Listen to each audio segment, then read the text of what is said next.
नमस्कार दोस्तों। पश्चिम बंगाल में 23 और 29 अप्रैल को वोटिंग होनी है। पश्चिम बंगाल में नॉर्थ 24 परगना की एक सीट है कमरहाटी।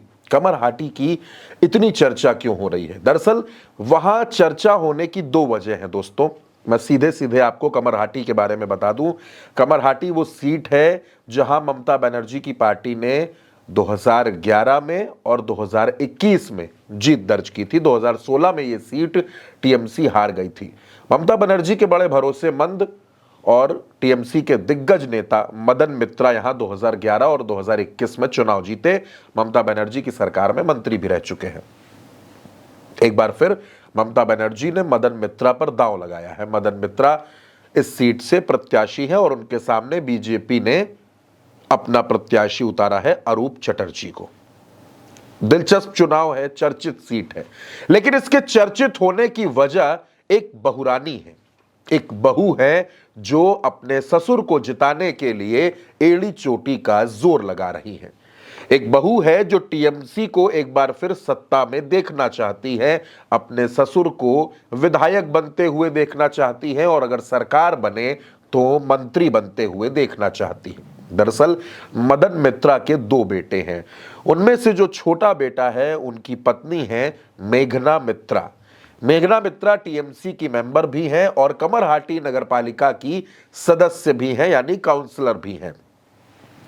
युवा हैं तो युवाओं के बीच में बेहद लोकप्रिय भी हैं, बोलना भी जानती हैं और लगातार वो अपने ससुर मदन मित्रा के लिए, टीएमसी के लिए कैंपेन कर रही हैं।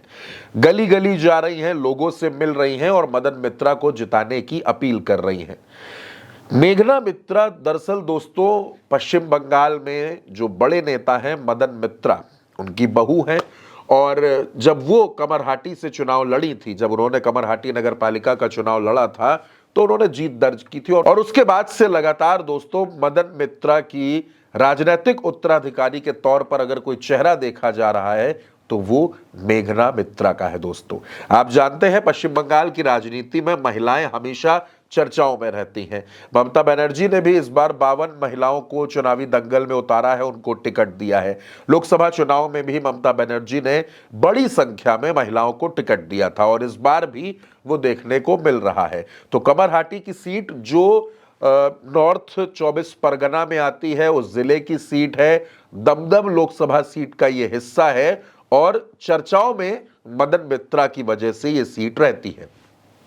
आप दोस्तों ये भी देख रहे हैं कि पश्चिम बंगाल में जो महिला नेता हैं, जो महिला सांसद हैं, चाहे वो सायोनी घोष हो, वो लगातार प्रचार कर रही हैं टीएमसी को जिताने के लिए। बहुत सी ऐसी प्रत्याशी हैं जिनकी चर्चा हो रही है, चाहे वो सायंतिका बनर्जी हो, वो अदिति मुंशी हो या फिर वो लवली मैत्रा हो, ये सब भी चुनाव लड़ रही हैं। और दूसरी तरफ मेघना मित्रा हैं जो कॉरपोरेटर हैं, जो काउंसलर हैं और वो अपने ससुर मदन मित्रा को चुनाव जिताने के लिए मेहनत कर रही हैं।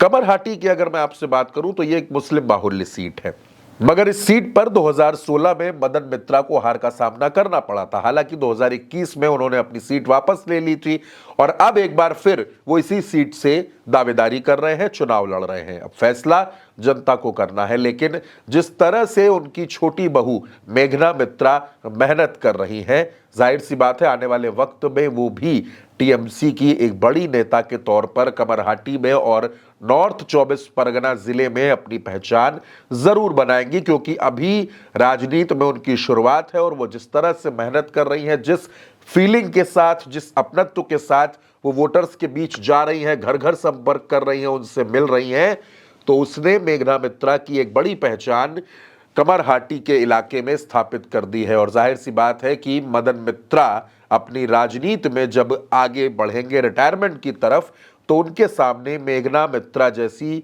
एक काबिल और होनहार युवा नेता तैयार होगी जो उनकी बहू है और उनकी राजनीतिक विरासत को संभाल सकती है। पश्चिम बंगाल महिला राजनीति के मामले में दोस्तों बहुत आगे है और अब महिलाओं की बात राजनीति में ज्यादा हो रही है। महिला आरक्षण पर भी बात हो रही है और महिलाओं को ज्यादा मौके देने पर भी बात हो रही है। लेकिन पश्चिम बंगाल बहुत पहले से महिलाओं को राजनीति में आगे करता आया है और इसका सबसे बड़ा उदाहरण ममता बनर्जी हैं और उनकी पार्टी है।